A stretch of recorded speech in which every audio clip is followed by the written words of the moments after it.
Hello everyone, Gautam is education hub पर आप सभी का बहुत बहुत स्वागत है। उम्मीद है आप सभी अच्छे होंगे। एग्ज़ाम की तैयारी अच्छे से जा रही होगी। आज है 11 जुलाई 2024 और आज की करंट अफेयर की क्लास आप लोगों के सामने। क्लास शुरू करने से पहले आप लोगों से छोटी सी रिक्वेस्ट, अगर आप लोग चैनल पर नए हैं तो प्लीज़ चैनल को सब्सक्राइब कीजिएगा, वीडियो को लाइक कीजिएगा और ज़्यादा से ज़्यादा शेयर कीजिएगा। पहला क्वेश्चन हम देखते हैं, विश्व भर में विश्व जनसंख्या दिवस किस दिन मनाया जाता है? ऑप्शंस हैं 7 जुलाई, 8 जुलाई, 10 जुलाई या फिर 11 जुलाई। सही आंसर हमारे पास इसमें से होने वाला है ऑप्शन नंबर डी, 11 जुलाई को। तो कौन सा डे हम मना रहे हैं 11 जुलाई को? विश्व जनसंख्या दिवस हम मना रहे हैं 11 जुलाई को, वर्ल्ड पॉपुलेशन डे। ठीक है, अब देखिए क्यों इसको मनाते हैं। 11 जुलाई 1987 को संयुक्त राष्ट्र द्वारा आधिकारिक तौर पर विश्व जनसंख्या को 5 अरब से अधिक घोषित किया था। और ये कब किया गया था? 1987 में 11 जुलाई को विश्व की जनसंख्या जो है वो 5 अरब से पार कर गई थी। ठीक है, तो इस तिथि के ऐतिहासिक महत्व को देखते हुए संयुक्त राष्ट्र विकास कार्यक्रम ने 11 जुलाई को विश्व जनसंख्या दिवस के रूप में मनाने का फैसला किया था। ठीक है, और अगर आपसे ये पूछा जाए कि पहला जो जनसंख्या दिवस है वो कब मनाया गया था, तो वह 11 जुलाई 1990 को 1990 को मनाया गया था। तो इतनी बातें आप लोगों को ध्यान रखनी है इस दिवस के बारे में। ठीक है, जुलाई 2024 में 22वीं वार्षिक भारत रूस शिखर बैठक कहाँ पर आयोजित की गई थी? नई दिल्ली, मॉस्को, अहमदाबाद, इनमें से कोई नहीं।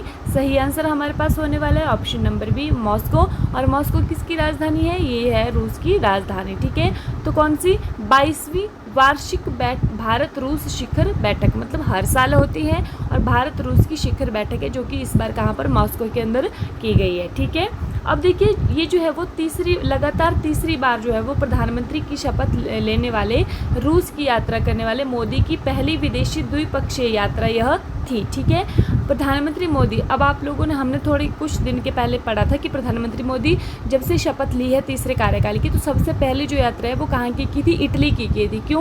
क्योंकि G7 की जो बैठक में भाग लेने गए थे वहाँ पर। ठीक है, लेकिन वह जो बैठक थी वो द्विपक्षीय यात्रा नहीं थी। अब द्विपक्षीय यात्रा अगर आपके एग्जाम में आए कि प्रधानमंत्री मोदी तीसरी बार शपथ लेने के बाद जो है वो पहली द्विपक्षीय यात्रा कहाँ की थी, तो आप इटली मत कर देना, उसका आंसर होगा रूस। ठीक है, तो द्विपक्षीय यात्रा थी रूस की, और पहली यात्रा अगर पूछे विदेशी यात्रा तो वो थी इटली की। ठीक है, इतनी बातें आपने ध्यान रखनी है। भारतीय पुरुष क्रिकेट टीम का मुख्य कोच किसे नियुक्त किया गया है?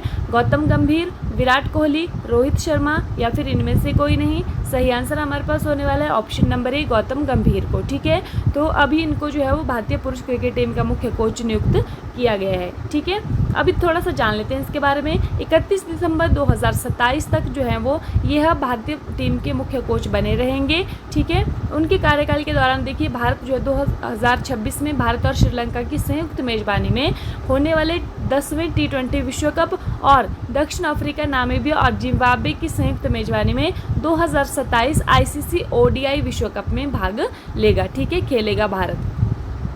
आईसीसी के जून माह 2024 के सर्वश्रेष्ठ पुरुष खिलाड़ी का खिताब किसे मिला है? जसप्रीत बुमराह, श्रेयस अय्यर, ईशान किशन, KL राहुल। सही आंसर हमारे पास होने वाला है option number A, Jasprit Bumrah. ठीक है, तो आईसीसी के जून माह का 2024 का सर्वश्रेष्ठ पुरुष खिलाड़ी का खिताब मिला है जसप्रीत बुमराह को। अगर हम फीमेल क्रिकेटर की बात करें तो ये खिताब मिला है स्मृति मंधाना को। किसको मिला है? स्मृति मंधाना को। तो कौन कौन से हो गए? एक तो जसप्रीत बुमराह और स्मृति मंधाना को मिला है। ठीक है, जून माह का सर्वश्रेष्ठ खिलाड़ी का अवार्ड।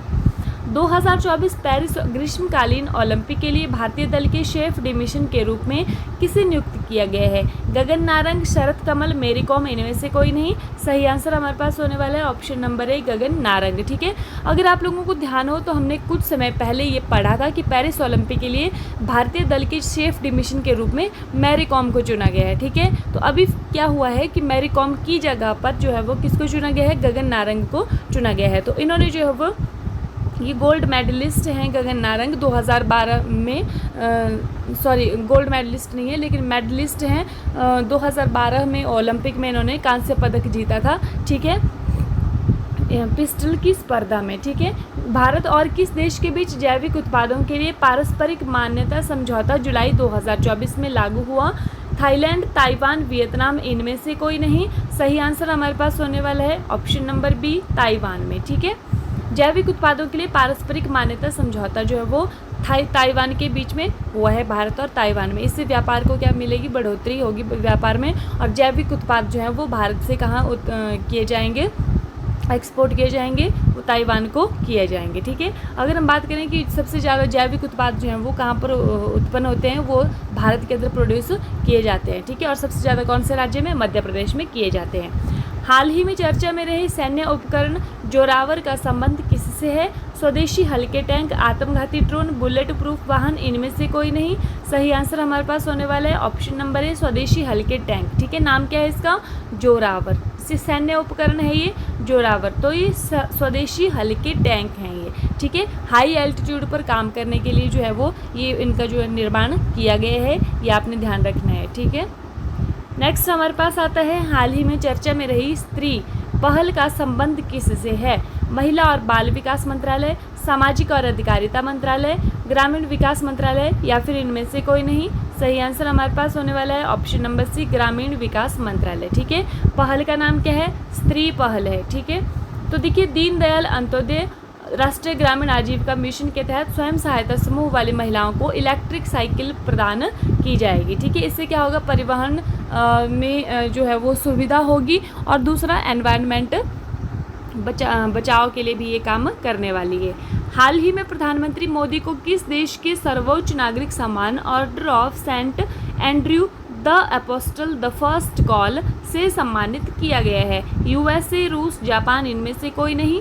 सही आंसर हमारे पास होने वाला है ऑप्शन नंबर बी, रूस। ठीक है, तो अभी जो है वो नरेंद्र मोदी जी कहाँ की यात्रा पर, रूस की यात्रा पर गए हैं। ठीक है, तो वहाँ का जो सर्वोच्च नागरिक सम्मान है जिसका नाम क्या है, Order of Saint Andrew the Apostle the First Call. ठीक है, ये वहाँ का सर्वोच्च नागरिक सम्मान है। ठीक है, तो ये किसको मिला है, प्रधानमंत्री नरेंद्र मोदी जी को प्रदान किया गया है। इसकी जो घोषणा की गई थी देने की मोदी जी को, तो वो की गई थी 2019 के अंदर। ठीक है, अब ये जो एंड्रयू जो है, ठीक है, ये जो क्या नाम है इनका, सेंट एंड्रयू। तो ये जो सेंट एंड्रयू हैं ये रूस के संरक्षक संत के नाम से इनको जाना जाता है। ठीक है, और इसकी घोषणा 2019 में हो गई थी, 19 में हो गई थी। अब देखिए कौन कौन से देश के सर्वोच्च सम्मान जो है वो इनको मोदी जी को मिले हैं। तो ग्रीस का मिला है, फ्रांस का मिला है, पपुआ न्यू गिनी का मिला है, फिजी का मिल चुका है, पलाऊ का मिल चुका है, मिस्र का मिल चुका है, और भूटान का मिल चुका है। और एक देखिए हमारी जो राष्ट्रपति हैं द्रौपदी मुर्मू जी, उनको द येलो स्टार जो है वो ये सर्वोच्च सम्मान मिला है। ये कहाँ का मिला है, ये है सूरीनाम का। ठीक है, किसको मिला है, सूरीनाम का जो सर्वोच्च सम्मान है वो मिला है राष्ट्रपति को। ठीक है, हमारी पीएम को मिला है। तो एग्ज़ाम में ऐसे ही कंफ्यूज आप लोगों को किया जाएगा कि इसमें से लिखा जाएगा कि मोदी जी को कौन कौन से जो है वो देश के सर्वोच्च सम्मान मिल चुके हैं, तो उसमें इन देशों के साथ कहीं ना कहीं सूरीनाम का नाम लिखा होगा, तो वो आपने सही नहीं करना है। ठीक है, तो वो किसको मिला है, सूरीनाम का, वो मिला है राष्ट्रपति जी को, ये आपने ध्यान रखना है। हाल ही में ध्रुव सितवाला ने किस देश में आयोजित एशियाई बिलियर्ड्स चैंपियनशिप का खिताब जीता है? जापान, इंडोनेशिया, सऊदी अरब, या फिर मलेशिया। सही आंसर हमारे पास होने वाला है ऑप्शन नंबर सी, सऊदी अरब। ठीक है, तो यहाँ पर रियाद के अंदर जो है ये एशियाई बिलियर्ड्स चैंपियनशिप जो है वो खेली गई है प्रतियोगिता, और इसमें ध्रुव सितवाला ने जो है वो क्या जीता है, इसका खिताब जीत लिया है। तो हराया किसको है, हराया है पंकज आडवाणी को, ये भी आपने ध्यान रखना है। ठीक है, किसको हराया है, पंकज आडवाणी को हराया है। अब है कल की क्लास का रिवीजन। पर्यावरण प्रदर्शन सूचकांक 2024 की दुनिया के प्रमुख 10 स्वच्छ देशों की सूची में कौन सा देश शीर्ष पर है?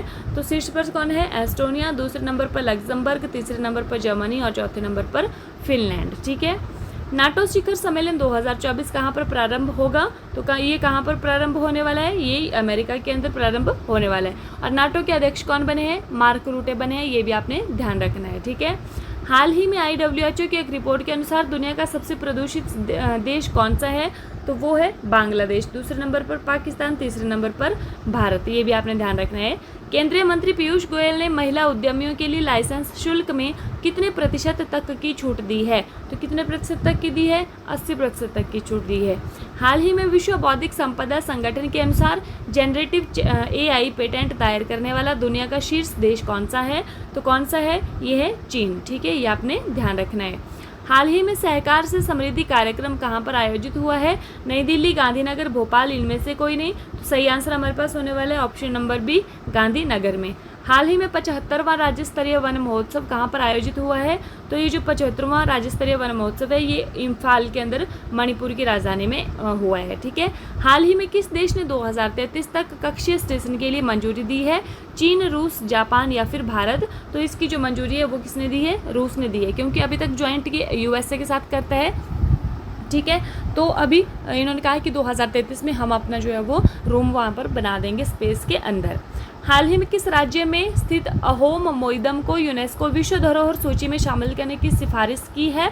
तो कहाँ की? ये असम के हैं। ठीक है, अहोम मोइदम। ठीक है, ये विश्राम गृह थे वहाँ के, जो शाही राजघराने होते थे, शाही लोग होते थे, उनके जो है वो विश्राम गृह ये थे अहोम मोहिदम। ठीक है। तो अभी इनको यूनेस्को विश्व धरोहर सूची में शामिल करने की सिफारिश की गई है, और इस बार यूनेस्को की जो बैठक है वो कहाँ पर होने वाली है? नई दिल्ली के अंदर होने वाली है, भारत मंडपम में।